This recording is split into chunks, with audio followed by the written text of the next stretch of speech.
Bonjour, mesdames et messieurs. Bienvenue à ce cours sur l'anthropologie juridique. Je suis Fabrice Ouedraogo. Je suis chercheur à l'Institut des sciences de société et précisément au CNRST. Je suis juriste spécialisé en anthropologie juridique et en histoire du droit et des institutions. Ce cours s'adresse aux étudiants de la filière droit de la licence 2 du semestre 4. Et ce cours va se dérouler en 24 heures. Les objectifs de ce cours se présentent comme suit. D'abord, il s'agira pour nous de comprendre la notion d'anthropologie juridique. Qu'est-ce que l'anthropologie juridique? Quelles sont ses implications avec des notions voisines telles que la sociologie juridique, la philosophie juridique, l'ethnologie juridique et l'ethnographie juridique.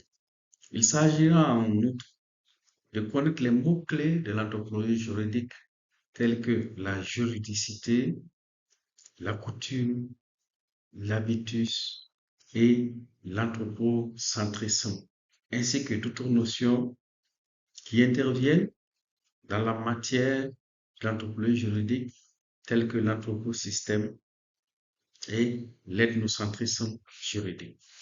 Il s'agira également pour nous de retracer l'origine et l'évolution de l'anthropologie juridique.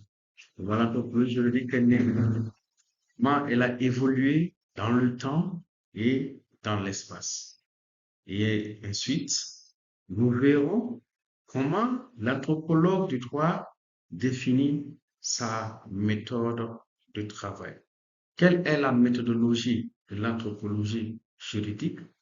Quelle est la différence avec la méthodologie du juriste classique, le juriste positiviste?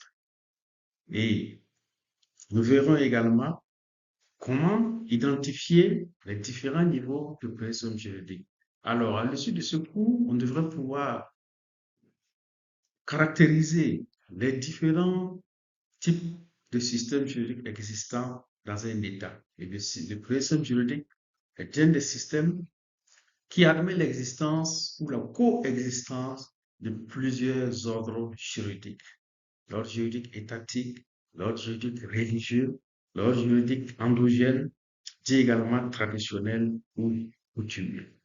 Et enfin, à l'issue de ce cours, nous devons pouvoir déterminer ce que c'est qu'un système juridique non occidental.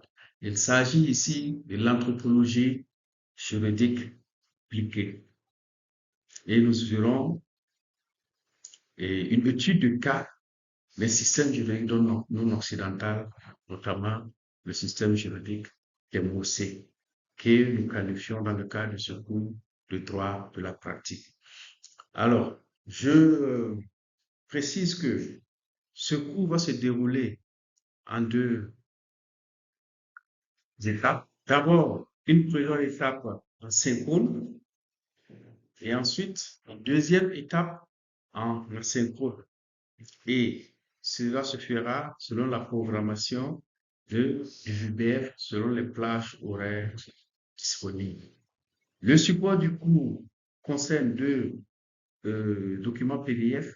Le document sur le cours de l'anthropologie juridique et un second document sur la notion d'ontologie juridique et ses implications sur le droit. Qu'est-ce que l'ontologie juridique? Quelles sont ses implications sur le droit? Les évaluations vont se dérouler selon le système numérique, les évaluations à travers le support numérique fourni par le lycée mutuel du Burkina. Et à l'issue de ce cours, nous devrons tous pouvoir comprendre le fonctionnement du droit de façon générale, mais aussi de notre système juridique, les droits propres de nos populations locales. Je vous souhaite à tous une très bonne année académique. Je vous souhaite plein succès dans vos travaux cette année et surtout une très bonne participation à ce cours. Je vous remercie.